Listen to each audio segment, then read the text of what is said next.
Breaking news Tirumala laddu కల్తీ నెయ్యి ఆరోపణలపై సిబిఐ సంచలన విషయాలు బయటపెట్టింది. నెయ్యిలో జంతువుల కొవ్వు కలవలేదని నిర్ధారించింది సిబిఐ. గుజరాత్లోని నేషనల్ డైరీ డెవలప్మెంట్ బోర్డు ద్వారా నెయ్యి శాంపిల్స్ ను మరోసారి పరీక్షించిన సిబిఐ ఆ మేరకు ఎన్డీడీబీకి రిపోర్ట్ ఇచ్చింది. నెయ్యి శాంపిల్స్ ను పరీక్షించాల్సిందిగా 2025 జనవరి 8న ఎన్డీడీబీకి లేఖ రాసింది సిబిఐ. గతంలో సేకరించిన నెయ్యి శాంపిల్స్ ను పరీక్షించి 2025 మార్చి 27న రిపోర్ట్ ఇచ్చింది ఎన్డీడీబీ.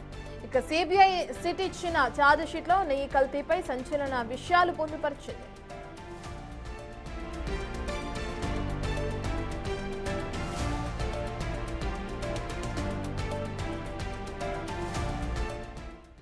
దీనికి సంబంధించిన పూర్తి డీటెయిల్స్ అందించడానికి మా ప్రతినిధి దామోదర్ అందుబాటులో ఉన్నారు. దామోదర్, టీటీడీ నెయ్యి కల్తీ నెయ్యి విషయానికి సంబంధించి జంతువుల కొవ్వు కలవలేదని ఇప్పుడు సిబిఐ నిర్ధారించడం మనం చూస్తున్నాం.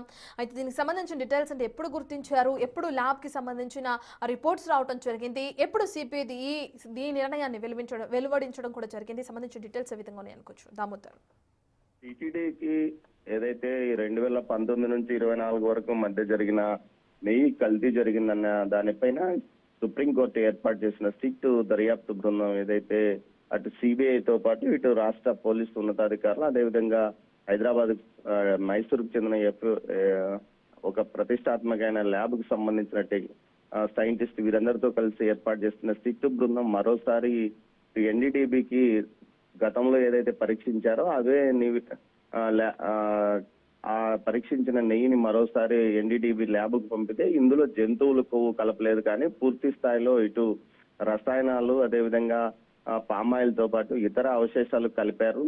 80% పైగా నెయ్యి కల్తీ జరిగిందంటూ ఒక నివేదికను ఏదైతే ల్యాబ్ రిపోర్ట్ ను సిబిఐకి పంపించింది. ఈ నేపథ్యంలో జంతువుల కొవ్వు కలవలేదు కానీ పూర్తి స్థాయిలో కల్తీ జరిగిందని కూడా సిబిఐకి నివేదిక వచ్చింది. ఈ నేపథ్యంలో దీనికి సంబంధించి ఇప్పటికే సిబిఐ వారం రోజుల క్రితం ఒక ఛార్జ్ షీట్ ను ఏసీబీ కోర్టులో దాఖలు చేసింది. ఇందులో భాగంగా 36 మందిని ఈ కేసులో నిందితులుగా చేర్చింది. మరోవైపు 600 పేజీలతో ఛార్జ్ షీట్ దాఖలు చేసింది. ఇందులో 3 అప్రూవర్స్ గా మారినట్లు కూడా సమాచారం. మొత్తం మీద ఈ కేసుకు సంబంధించి పూర్తి స్థాయిలో ఇప్పటికే చాలా మంది కీలక నిందితులను అదుపులోకి తీసుకుని వారు జ్యుడిషియల్ రిమాండ్ లో ఉన్న పరిస్థితి. మరోవైపు మాజీ టీటీడీ బోర్డు చైర్మన్ సుబ్బారెడ్డి వ్యక్తిగత కార్యదర్శిగా పనిచేస్తున్న చిన్నప్పన్ ప్రతి కిలో నెయ్యి ఏదైతే బోలోబాబా డైరీతో పాటు ఇతర డైరీల నుంచి వచ్చిన నెయ్యి ద్వారా ప్రతి కిలోకు 25 రూపాయలు చొప్పున కమిషన్ వసూలు చేశాడంటూ కూడా అతని మీద ఒక ఛార్జ్ షీట్ లో report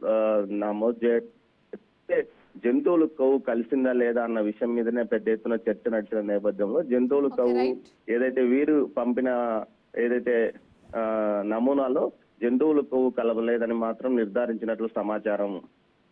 right, thank you Damodar.